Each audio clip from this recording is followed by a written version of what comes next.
बोल गुरुदेव भगवान की जय। प्यारे कृष्ण कन्हैया लाल की जय। श्री भक्तमाल। भक्तमाल में अजामिल की कथा।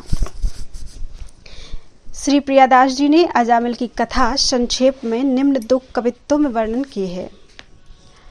धर्यो पितु मातु नाम अजामेल साचो भयो भयो अजामेल तिया छूटी शुभ जाति की कियो मद पान सो शयान गही दूरी डार्यो गार्यो तनु बाही जो सो कीन्हो लेके पात की करी परिहास काहू दुष्ट ने पठाए साधु आए घर देखी बुद्धि आई गई सात की सेवा करी सावधान संतन रिझाए लियो नारायण नाम धरो गर्भ बाल बात की आई गयो काल मोह जाल में लपटी रहो महाविकराल यम दूत सो दिखाइए बोही सुत नारायण नाम जो कृपा के दियो लियो सो पुकारी सुर आरत सुनाइए सुनते ही पार्षद आए वाही ठौर दौर तोरी डारे पास कहो धर्म समुझाइए हारे ले बिडारे जाई पति पे पुकारे कही सुनो बज मारे मति जावो हरि गाइए। कवित्तों में वर्णित अजामिल की कथा का भाव इस प्रकार है। कन्नौज के आचार्यच्युत एवं जातिच्युत ब्राह्मण अजामिल ने कुल्टा दासी को पत्नी बना लिया था। न्याय अन्याय से जैसे भी धन मिले वैसे प्राप्त करना और उस दासी को संतुष्ट करना ही उसका काम हो गया था। माता पिता की सेवा और अपनी विवाहिता साध्वी पत्नी का पालन भी कर्तव्य है, यह बात उसे सर्वथा भूल चुकी थी। उस कुल्टा दासी से अजामिल के कई संतानें हुई। पहले का किया पुण्य सहायक हुआ, किसी सत्पुरुष का उपदेश काम कर गया। अपने सबसे छोटे पुत्र का नाम अजामिल ने नारायण रखा। बुढ़ापे की अंतिम संतान पर पिता का अपार मोह होता है। अजामिल के प्राण जैसे उस छोटे बालक में ही बसते थे। इसी मोहग्रस्त दशा में मृत्यु की घड़ी आ गई। यमराज के भयंकर दूत हाथों में पाश लिए आदम के और अजामिल के सूक्ष्म शरीर को उन्होंने बांध लिया। उन विकराल दूतों को देखते ही भय से व्याकुल अजामिल ने पास में खेलते हुए अपने पुत्र को कातर स्वर में पुकारा, नारायण नारायण नारायण। एक मरणासन्न प्राणी की यह कातर पुकार नारायण ने सुनी। भगवत पार्षदों ने और वे दौड़ पड़े। यमदूतों का पास उन्होंने छिन्न भिन्न कर दिया। बेचारे यमदूत हक्के बक्के देखते रह गए। उनका ऐसा अपमान कहीं नहीं हुआ था। साहस करके वे भगवत पार्षदों से बोले, आप लोग कौन हैं? हम तो धर्मराज के सेवक हैं। उनकी आज्ञा से पापी को उनके समक्ष ले जाते हैं। आप हमें अपने कर्तव्य से क्यों रोकते हैं? भगवत पार्षदों ने फटकार दिया, तुम धर्मराज के सेवक सही हो, किंतु तुम्हें धर्म का ज्ञान ही नहीं है। जानकर या अनजान में ही जिसने भगवान नारायण का नाम ले लिया वह पापी रहा कहाँ? इस पुरुष ने पुत्र के बहाने से ही नाम तो नारायण प्रभु का लिया है, फिर इसके पाप रहे कहाँ? तुम एक निष्पाप को कष्ट देने की धृष्टता मत करो। यमदूत क्या करते? वे अजामिल को छोड़कर यमलोक आ गए और अपने स्वामी के सम्मुख हाथ जोड़कर सारा वृत्तांत निवेदित किया।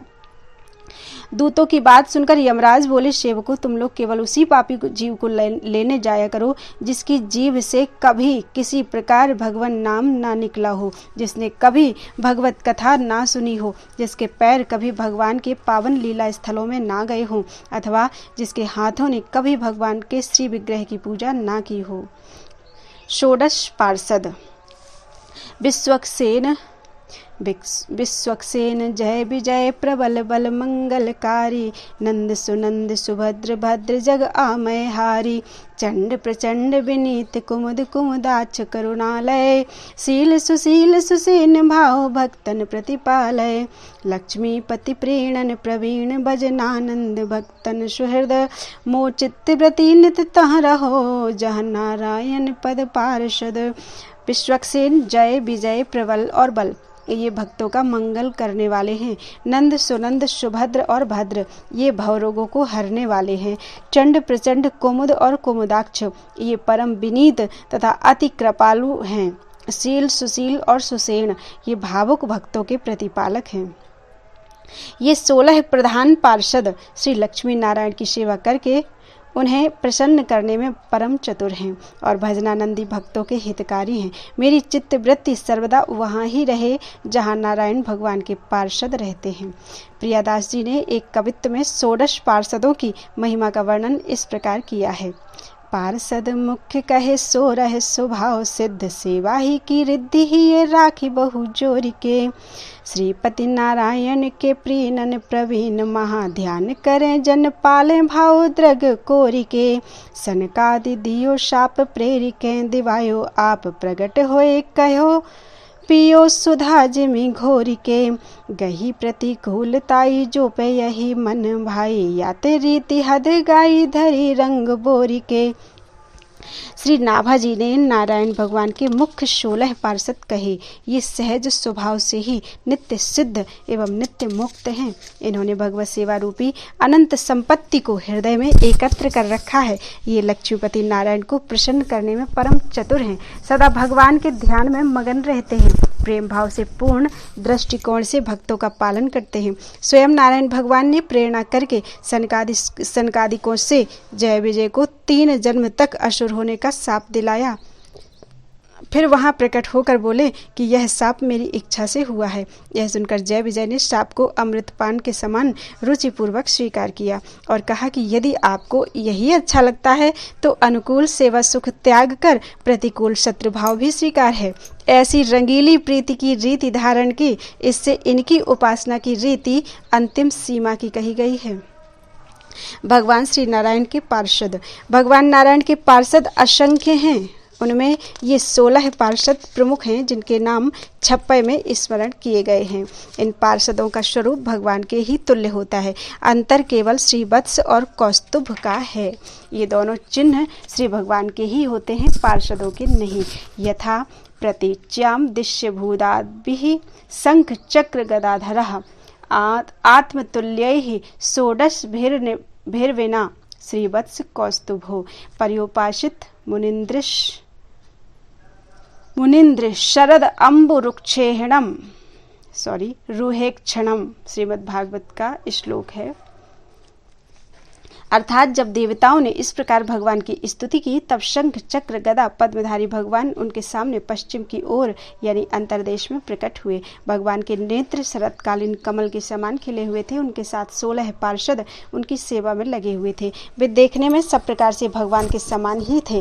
केवल वक्ष स्थल पर श्रीवत्स का चिन्ह और गले में कौस्तुभ मणि नहीं थी।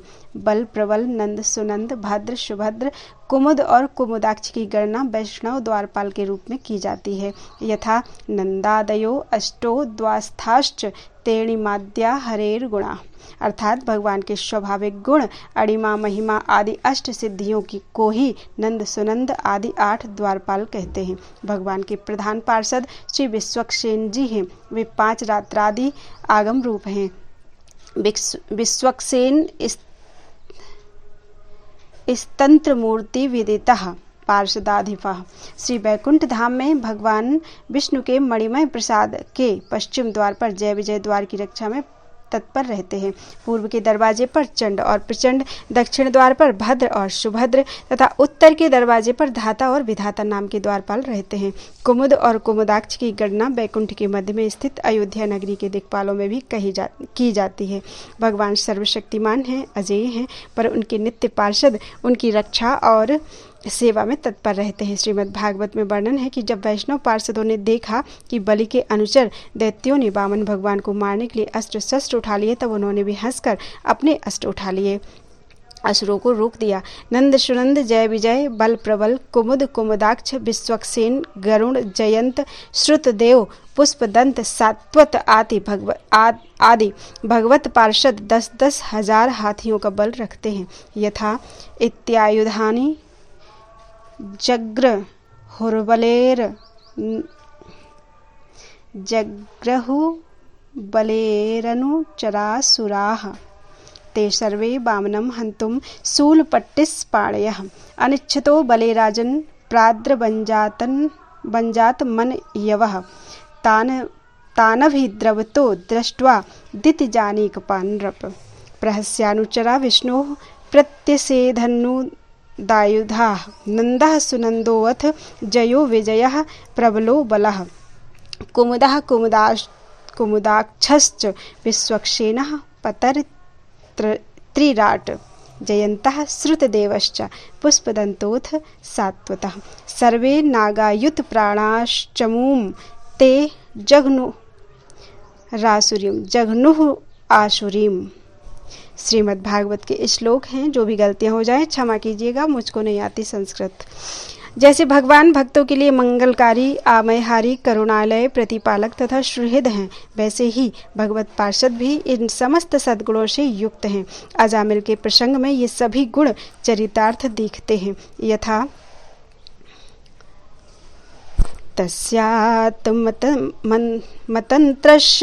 तस्यात्मतन्त्रस्य हरेर्धीशितुः परस्य मायाधिपतेर्महात्मनः प्रायेण दूता इह वै मनोहराश्चरन्ति तद्रूप गुणस्वभावाः भूतानि विष्णोः सूरपूजितानि दुर्दर्शलिङ्गानि महाद्भुतानि रक्षन्ति तद्भक्तिमतः परेभ्यो मतश्च मर्त्यानथ सर्वतश्च। अर्थात उन सबके स्वामी परम स्वतंत्र मायापति पुरुषोत्तम के दूत उन्हीं के समान परम मनोहर रूप, गुण और स्वभाव से संपन्न होकर इस लोक में प्रायः विचरण किया करते हैं। विष्णु भगवान के सुरपूजित एवं परम अलौकिक पार्षदों का दर्शन बड़ा दुर्लभ है।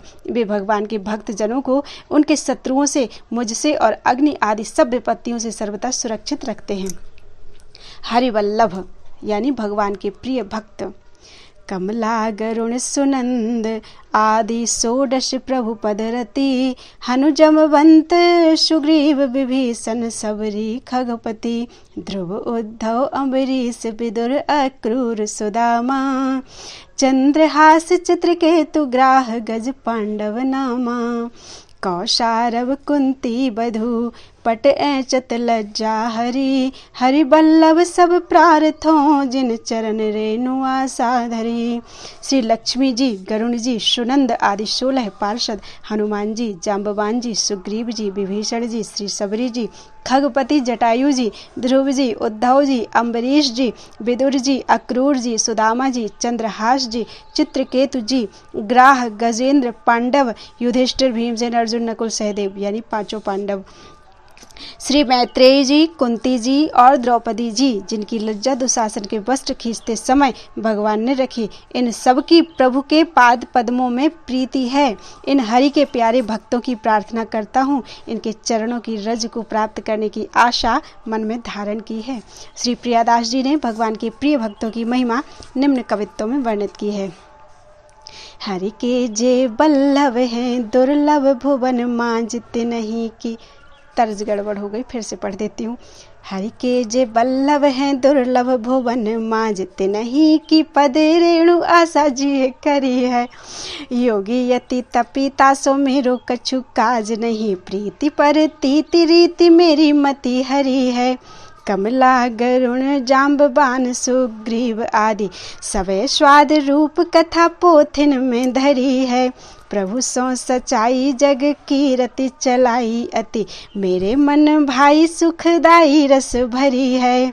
जो भगवान के प्यारे भक्त हैं वे 14 भुवनों में दुर्लभ हैं। मैंने उन्हीं की चरण रेणु को प्राप्त करने की आशा की है। भक्तिहीन जो कोरे योगी, सन्यासी और तपस्वी हैं उन लोगों से मेरा कुछ भी प्रयोजन नहीं है। भक्तों की प्रीति, विश्वास और उपासना की रीति ने मेरी बुद्धि को अपनी ओर खींच लिया है। लक्ष्मी जी, गरुण जी, जाम्बवान जी और सुग्रीव जी आदि की अति मधुर कथाएं पुराण आदि ग्रंथों में लिखी हैं। जिन भक्तों ने प्रभु से निष्कपट सच्चा प्रेम किया तथा संसार में अपनी और भगवान की कीर्ति फैलाई, उनकी वह रसमयी मधुर गाथा मेरे मन को बहुत अच्छी लगी, क्योंकि वह सुनने सुनाने में हृदय को सुख देने वाली है। यहाँ संक्षेप में भगवान के प्रिय भक्तों की कथाएं दी जा रही हैं। सबसे पहले श्री लक्ष्मी जी यानी श्री कमला। भगवती लक्ष्मी जी विष्णु वल्लभा हैं। वे भगवान विष्णु से अभिन्न हैं। उनके विषय में बताते हुए पाराशर जी श्री मैत्रेय जी से कहते हैं, हे द्विजश्रेष्ठ, भगवान का कभी संग ना छोड़ने वाली जगत जननी लक्ष्मी जी नित्य हैं। और जिस प्रकार श्री विष्णु भगवान सर्वव्यापक हैं, वैसे ही ये भी हैं। विष्णु अर्थ है तो लक्ष्मी जी वाणी है, हरि न्याय है तो ये नीति है, भगवान विष्णु बोध हैं तो ये बुद्धि है, तथा वे धर्म हैं तो लक्ष्मी जी सत्क्रिया हैं। मैत्रेय, भगवान जगत के सृष्टा हैं तो लक्ष्मी जी सृष्टि हैं। श्री हरि भूधर यानी पर्वत अथवा राजा हैं तो लक्ष्मी जी भूमि हैं। भगवान संतोष हैं तो लक्ष्मी जी नित्य संतुष्टि हैं। भगवान काम हैं तो लक्ष्मी जी इच्छा हैं। वे यज्ञ हैं तो ये दक्षिणा है। श्री जनार्दन पुरोडास हैं तो देवी लक्ष्मी जी आज्याहुति यानी घृत की आहुति हैं। हे मुने, मधुसूदन यजमान ग्रह है तो लक्ष्मी पत्नीशाला है। श्रीहरि यूप यानी यज्ञ स्तंभ हैं तो लक्ष्मी जी चिति यानी इष्ट का चयन है। भगवान कुशा हैं तो लक्ष्मी जी समिधा हैं। भगवान शाम स्वरूप हैं तो श्री कमला देवी उद्गीति हैं। जगतपति भगवान वासुदेव हुताशन हैं तो लक्ष्मी जी उनकी पत्नी स्वाहा हैं। द्विजोत्तम भगवान विष्णु शंकर हैं तो लक्ष्मी जी गौरी हैं। इसी प्रकार हे मैत्रेय, श्री केशव सूर्य हैं तो कमलवासिनी श्री लक्ष्मी जी उनकी प्रभा हैं। श्री विष्णु पितृगण हैं तो श्री कमला नित्य पुष्टदायिनी उनकी पत्नी स्वधा है। विष्णु अति विस्तीर्ण सर्वात्मक आकाश हैं तो लक्ष्मी जी स्वर्गलोक हैं। भगवान श्रीधर चंद्रमा हैं तो श्री लक्ष्मी जी उनकी अक्षय कांति हैं। श्री हरि स्वर्गगामी वायु हैं तो लक्ष्मी जी जगत चेष्टा यानी जगत की गति और धृति आधार हैं। हे महामुनि, श्री गोविंद समुद्र हैं तो हे द्विज, लक्ष्मी जी उसकी तटभूमि हैं। भगवान मधुसूदन देवराज इंद्र हैं तो लक्ष्मी जी इंद्राणी हैं। चक्रपाणी भगवान साक्षात यम हैं तो श्री कमला यम पत्नी धूमोरणा हैं। देवादिदेव श्री विष्णु स्वयं कुबेर हैं तो श्री लक्ष्मी जी साक्षात रिद्धि हैं। श्री केशव स्वयं वरुण हैं तो महाभागा लक्ष्मी जी गौरी हैं। हे द्विजराज, श्री हरि देवसेनापति स्वामी कार्तिकेय हैं तो श्री लक्ष्मी जी देवसेना हैं। हे द्विजोत्तम, भगवान गदाधर शक्ति के आधार हैं तो लक्ष्मी जी शक्ति हैं। भगवान निमेष हैं तो लक्ष्मी जी काष्ठा हैं। वे मुहूर्त हैं तो ये कला है। सर्वेश्वर सर्वरूप श्री हरि दीपक हैं तो श्री लक्ष्मी जी ज्योति हैं। श्री विष्णु वृक्ष रूप हैं तो जगन माता श्री लक्ष्मी जी लता हैं। चक्र गदाधर देव श्री विष्णु दिन हैं तो लक्ष्मी जी रात्रि हैं। वरदायक श्री हरि वर हैं अर्थात दूल्हा हैं तो पद्म निवासिनी श्री लक्ष्मी जी वधू अर्थात दुल्हन हैं। भगवान नद हैं तो श्री जी नदी हैं। कमल नयन भगवान ध्वजा हैं तो कमलालया श्री लक्ष्मी जी पताका हैं। जगदीश्वर परमात्मा नारायण लोभ हैं तो लक्ष्मी जी तृष्णा हैं। तथा हे मैत्रेय, रति और राग भी साक्षात श्री लक्ष्मी और गोविंद रूप ही हैं। अधिक क्या कहा जाए, संक्षेप में यह कहना चाहिए कि देव, तिर्यक और मनुष्य आदि में पुरुषवाची तत्व भगवान श्री हरि हैं और स्त्रीवाची तत्व श्री लक्ष्मी जी हैं। इनके परे और कोई नहीं है। दूसरे भगवान के प्रिय भक्त हैं श्री गरुण जी। प्रजापति दक्ष की 13 कन्याएं महर्षि कश्यप से ब्याही गई थी। इनमें से कद्रु और विनीता पुत्र कामना से बड़े अनुराग पूर्वक पति की सेवा करने लगी। सेवा से संतुष्ट महर्षि कश्यप ने जब दोनों को मन भावता वर मांगने को कहा तो कद्रु ने समान शक्ति वाले 1000 नागों को पुत्र रूप में वर पाने का वर मांगा।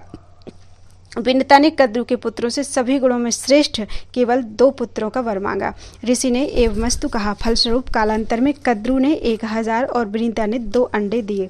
500 वर्ष तक अंडों के सेवन करने के अनंतर कद्रु के 1000 नागपुत्र तो अंडों से बाहर आ गए, परंतु विनीता के अंडे ज्यों के त्यों रहे। अधीर होकर विनीता ने एक अंडा स्वयं फोड़ डाला तो देखा कि पुत्र के शरीर का ऊपरी भाग पूर्ण रूप से विकसित एवं पुष्ट था, किंतु नीचे का अंग आधा अभी अधूरा रह गया था। माता की इस नादानी से क्रुद्ध होकर पुत्र ने शाप दिया कि तूने जिस सौत की ईर्ष्यावश आतुरता के कारण मुझे अधूरे शरीर वाला बना दिया, उसी की 500 वर्षों तक दासी बनी रहेगी और यह तुम्हारा दूसरा पुत्र तुम्हें दासी भाव से मुक्त करेगा। परंतु धैर्य रखना, कहीं आतुरता में इस अंडे को भी नहीं फोड़ देना। तेजोमय अरुण कांति के कारण विनीता के उस प्रथम पुत्र का नाम अरुण पड़ा और ब्रह्मा जी की आज्ञा से वे सूर्य के सारथी बने।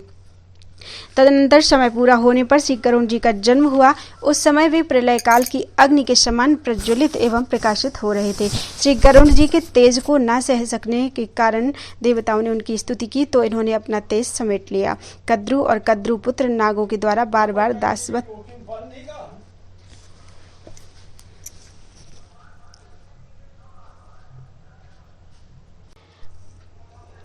कद्रु और कद्रु पुत्र नागों के द्वारा बार बार दासवत व्यवहार किए जाने पर गरुड़ जी ने जब इसका हेतु पूछा तो विनिता ने कद्रु के कपट की कथा सुनाई। बात यह हुई कि एक बार दोनों में सूर्य के घोड़े की अथवा क्षीर समुद्र से निकले हुए उच्चैःश्रवा नामक घोड़े की पूंछ के रंग में विषय में वाद विवाद हुआ। कद्रु काली बताती और विनिता श्वेत बताती।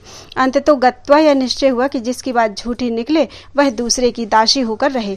कद्रु की आज्ञा अनुसार उसके पुत्र नाग घोड़े की पूंछ से जा लिपटे जिससे वह काली दिख पड़ी। इस चालाकी से कद्रु ने विनिता को दासी बना लिया और अनेकों कष्ट दिया करती थी। यह सब जानकर श्री गरुड़ जी ने नागों से कहा कि हम तुम्हारा क्या काम कर दें जिससे कि मैं और मेरी माता दास भाव से छुटकारा पा जाएं। उन्होंने कहा कि हमें अमृत ला दो। श्री गरुड़ जी माता को प्रणाम कर आज्ञा और आशीर्वाद पाकर स्वर्ग में जाकर देवताओं को पराजित कर अमृत के पात्र को लेकर बड़ी तेजी से वहां से उड़ चले। अमृत अपने अधिकार में होने पर श्री गरुड़ जी स्वयं उसे नहीं पिए। उनकी यह निष्प्रहता देखकर भगवान विष्णु ने प्रसन्न होकर उन्हें बिना अमृत पान के ही अजर अमर होने का तथा अपनी ध्वजा पर स्थित रहने का एवं अपना वाहन बनाने का परम दुर्लभ वरदान दिया।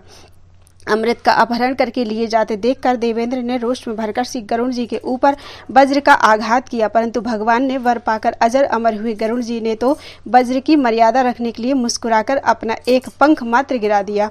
वैनतेय के इस अद्भुत पराक्रम से प्रभावित होकर इंद्र ने बैरभाव का परित्याग कर दृढ़ मैत्री कर ली। श्री गरुड़ जी ने अमृत के संबंध में अपना भाव व्यक्त किया कि मुझे इसको पीना नहीं है, माता को दासी पने से मुक्त कराने के लिए मैं इसे सर्पों को सौंपूंगा, आप उनसे ले लेना। इंद्र ने इस बात से संतुष्ट होकर गरुड़ जी का सर्पों को भक्षण करने में समर्थ होने का अभीष्ट वर प्रदान किया। श्री गरुड़ जी ने अमृत पात्र सर्पों को प्रदान किया, माता को दासी पने से मुक्त किया, स्वयं स्वच्छंद हुए। सर्प अमृत को कुशों में छिपाकर स्नान करने चले गए। इसी बीच में इंद्र वह अमृत लेकर पुनः स्वर्ग को चले गए। अमृत के अभाव में सर्पों ने लोभवश कुशों को ही चाटना शुरू किया, जिससे उनकी जीभ के दो भाग हो गए। तभी से सर्प द्विजिह्वा हो गए तथा तभी से कुशा अमृत का स्पर्श होने से के कारण परम पवित्र हो गया। श्री गरुड़ जी ने भगवान सूर्य के पास जाकर वेद पढ़ाने की प्रार्थना की, परंतु इन्हें पक्षी होने के कारण अनधिकारी जानकर सूर्य ने वेद पढ़ाने से इनकार कर दिया। ये बड़े ही उदास तथा अप्रसन्न होकर वहां से लौटे। इनकी अप्रसन्नता देखकर सूर्य डर गए कि इनके बड़े भाई अरुण मेरे सारथी हैं, कहीं यह उन्हें भी लेकर चले गए तो मेरा सब काम ही बंद हो जाएगा। अतः पुनः गरुड़ जी को बुलाया, परंतु इन्होंने तो तप के द्वारा वेद ज्ञान प्राप्त करने का निश्चय कर लिया था, अतः वापस नहीं लौटे। तब सूर्य ने स्वयं बिना तप किए ही तप फलस्वरूप समस्त वेद का बोध होने का वरदान दिया और यह भी कहा कि आपके पंखों से निरंतर सामगान की ध्वनि होती रहेगी। श्री गरुड़ की सर्वात्मा तब सूर्य ने स्वयं बिना तप किए ही तप फलस्वरूप समस्त वेद का बोध होने का वरदान दिया और यह भी कहा कि आपके पंखों से निरंतर शामगान की ध्वनि होती रहेगी। श्री गरुड़ जी सर्वात्मा भगवान की सेवा में तत्पर रहते हैं। आपकी सेवाओं का स्मरण करते हुए श्री स्वामी यामुनाचार्य जी कहते हैं, दासः सखा वाहनम आसनम ध्वजो यस्ते वितानम व्यजनम त्रयीमयः उपस्थितं तेन पुरो गरुत्मता त्वदंघ्रि सम्मर्द किणाम कशोभिना। अर्थात ऋग यजु सामवेद रूप वेद त्रयी जिनका स्वरूप है, जो आपके चरण कमलों के संघर्ष के चिन्ह से अंकित शरीर वाले हैं, जो समय समय पर आपके दास सखा वाहन आसन ध्वजा वितान तथा पंख बनकर आपकी सेवा करने के लिए सदा तत्पर रहते हैं, वे गरुड़ जी आपके आगे खड़े रहते हैं। गोस्वामी श्री तुलसीदास जी ने भी गरुड़ जी को महाज्ञानी गुण राशि हरि सेवक हरि के अत्यंत निकट निवास करने वाला कहा है। यथा गरुण महाज्ञानी गुण राशि हरि सेवक अति निकट निवासी। भगवान ने अपनी विभूतियों का वर्णन करते हुए श्रीमद् भागवत में अपने आप को पक्षियों में वैनतेय बताया है। यथा वैनतेयश्च पक्षिणाम सुनंद आदि। सुनंद भगवान विष्णु के 16 प्रधान पार्षदों में से एक हैं। इनका स्वरूप भगवान विष्णु के ही सदृश नव घनश्याम चतुर्भुज और पीतांबर अलंकृत है। भगवान के दिव्य बैकुंठ धाम में ये उनकी सेवा में सदा सन्नद्ध रहते हैं। बोलो वृंदावन बिहारी लाल की जय।